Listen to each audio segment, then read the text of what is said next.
moi je fais partie de la génération qui a commencé à porter des sneakers hors des terrains de stade, hors des terrains de sport, je veux dire. C'est-à-dire que, si tu veux, Vraiment la définition même de la sneakers. Bah, avant le début des années 80, personne ne mettait des sneakers hors sport. Tu vois, hors de leur cadre. Hors de leur cadre de base, quoi, tu vois. Et au début des années 80, les jeunes des quartiers, ils ont commencé à s'habiller en sportswear, à mettre des survêtements, à garder leurs survêtements après, ou souvent, tu étais en bas, donc tu jouais au foot, donc tu gardais ton survêtement, et c'est devenu la tenue de tous les jours, quoi. La tenue de tous les jours, parce que tu étais à l'aise dedans, que si tu avais le temps de courir, tu courais, que si tu allais aller taper un foot, tu vas taper un foot, et voilà, t'es à l'aise dedans, quoi, tu vois. Donc moi, mes premiers souvenirs de la sneaker, c'est ça, tu vois. La sneakers qu'on voulait avoir, c'était la Stan Smith, tu vois. Il y avait pas, attention, il n'y avait pas de Nike, t'avais du Adidas ou t'avais des trucs sans marque.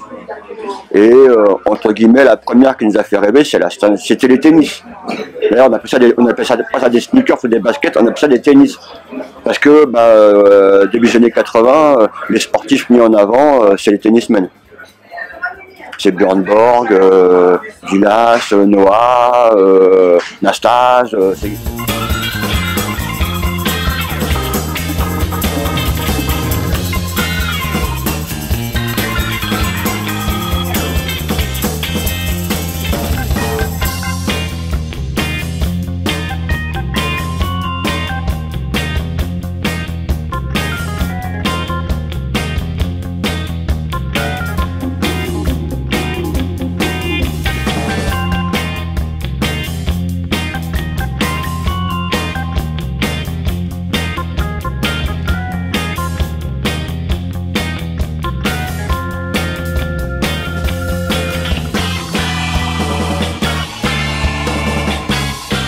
Donc c'était les sportifs qui étaient phares à l'époque, tu vois.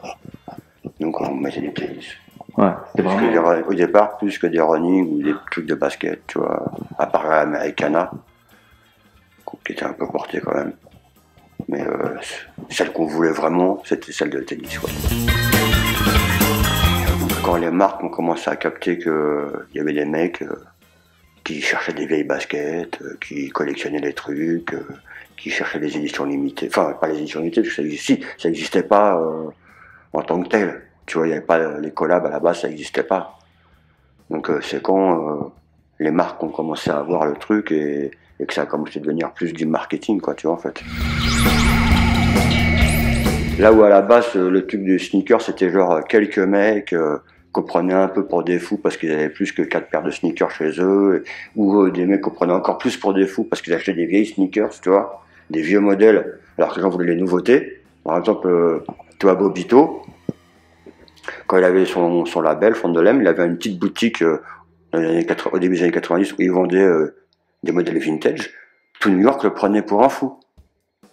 Là où aujourd'hui, tout New York le verrait comme un messie, mais à l'époque, tout New York le prenait pour un fou, parce que les gens ils voulaient les nouvelles paires. Ils en avaient rien à foutre, les vieilles paires, mais il y avait quand même quelques aficionados qui, dans leur coin, collectionnaient, puisque de toute façon ça coûtait, c'est des trucs que tu pouvais aller, même en France, t'allais dans les sports 2000, ils avaient des vieilles paires, tu les achetais pour 10 balles, tu vois, ils étaient contents. Mais c'était vraiment que quelques personnes, en fait, tu vois. C'est vrai que le game, il a grossi, en grossissant, comme on disait tout à l'heure, en se démocratisant et en grossissant, et ça change, les règles du jeu, elles changent. C'est parti de moi, le matin, je me lève, je prends une paire de sneakers, comme je peux mettre une paire de chaussures de temps en temps, parce que j'ai envie de mettre une paire de chaussures, donc j'ai essayé de m'habiller comme ça, et qu'une paire de chaussures ira mieux, tu vois, qu'une sneakers. Mais j'y réfléchis pas plus que ça, en fait, tu vois. C'est comme boire de l'eau quand je mets des sneakers, tu vois. Et vu que j'ai toujours aimé en avoir plein pour avoir du choix, voilà, pour moi c'est juste un truc normal, quoi. C'est rien de fou, quoi. Chez moi, j'en ai une centaine. Après j'en ai d'autres dans des caves et des greniers, tu vois, mais chez moi j'en ai une centaine. Moi je suis très Air Force One. Et après je suis très rétro basket. un peu tennis, un trainer, cross-trainer, pas trop running. Je connais bien sûr, mais c'est pas forcément ce qui est dans mon style, quoi, tu vois. Même si j'aime l'hyper, c'est pas forcément un truc que je porte. Voilà. Bah, parce que ça fait partie de ta personnalité, tu vois. Donc l'un va avec l'autre pour moi. C'est la façon de t'habiller, c'est ta personnalité. La façon, les sélections de sons que tu vas faire, elles font partie de ta personnalité. Si tu en as une, en tout cas, tu vois ce que je veux dire. Mais normalement, ça doit être le reflet de ta personnalité. Donc pour moi, c'est un tout. Et le tout, c'est moi, j'ai toujours aimé fouiner. Tu vois, pas forcément suivre le courant. Donc avoir peut-être la basket que tout le monde a, mais d'une couleur que personne a. Différencier. Ouais, voilà, tu vois. Sans pour autant partir dans l'extrême et dire voilà, tu vois, mais toujours avoir la petite touche Qui fait ta personnalité. Qui fait ma personnalité. D'accord. Et pour ça, il faut fouiller. Tu vois, pour il faut fouiller. Quoi, tu vois, quand tu aimes le Ralph Lauren vintage, bah, ça se trouve pas comme ça. C'est pas, tu vas dans un magasin et tu l'achètes. Il faut fouiller. Quand tu aimes les Scuds, il faut fouiller pour les trouver. Et pareil pour moi pour les sneakers, parce qu'après, soit tu es un mouton et tu vas, parce que tel site a dit il faut acheter ça, tu vas l'acheter. Moi, j'ai jamais réagi comme ça, tu vois. Moi, j'aime ou j'aime pas. Il y a des general release que je kiffe à mort, je vais les acheter en double. Et des trucs que tout le monde veut, que j'aime pas, je vais pas les acheter.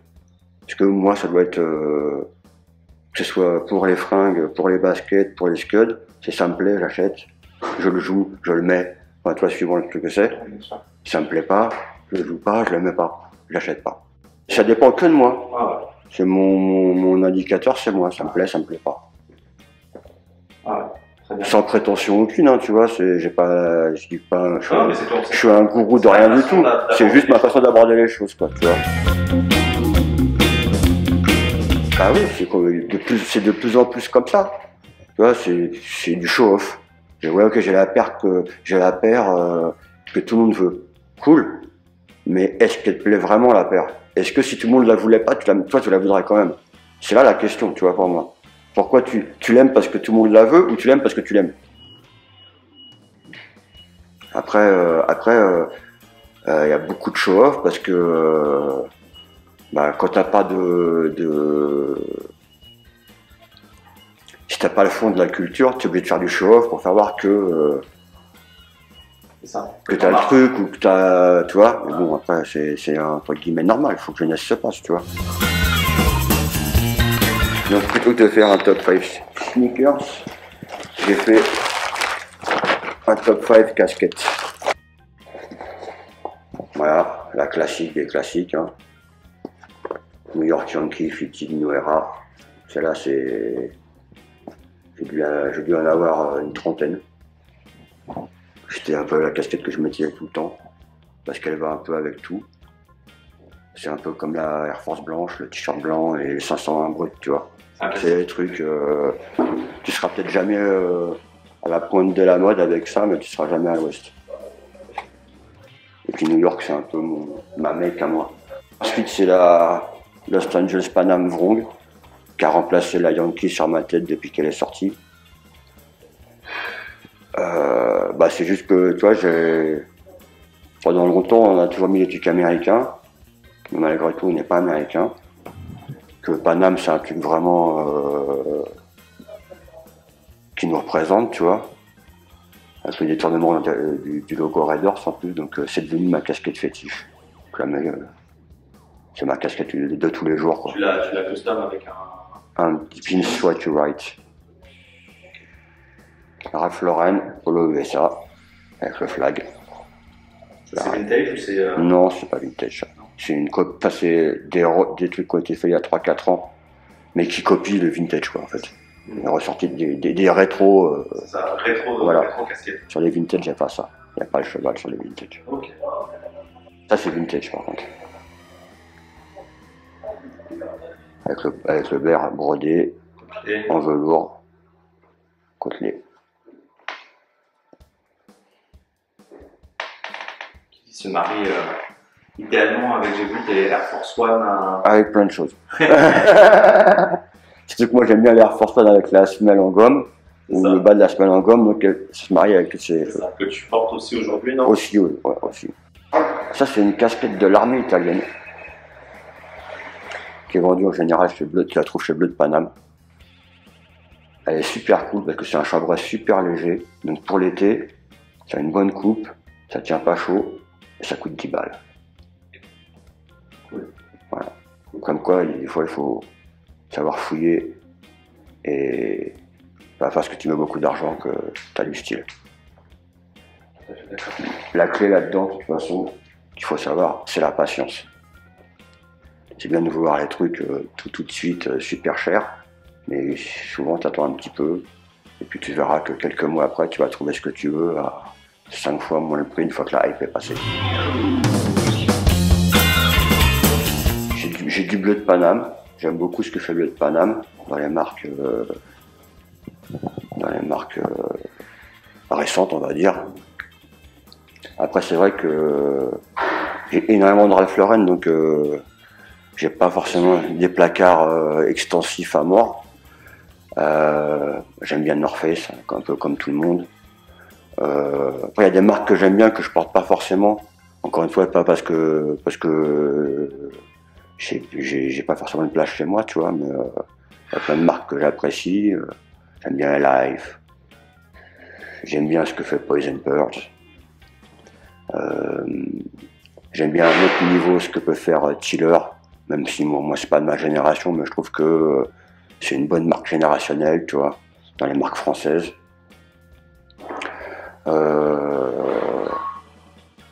En gros c'est ça, ouais. Mais moi je reste quand même assez classique, tu vois, donc je suis pas forcément à la recherche de la dernière marque.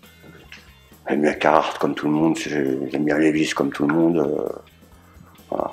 Je suis entre Vrong et tous mes Ralph Lauren, en gros, j'ai pas trop le temps de mettre autre chose, à vrai dire, tu vois. Déjà, on aurait préféré en faire une avec une marque, mais les marques n'étaient pas forcément opérationnelles pour le faire. Une collaboration. Ouais. Parce qu'on n'est pas dans le radar des marques, on préfère faire avec d'autres marques, on va dire.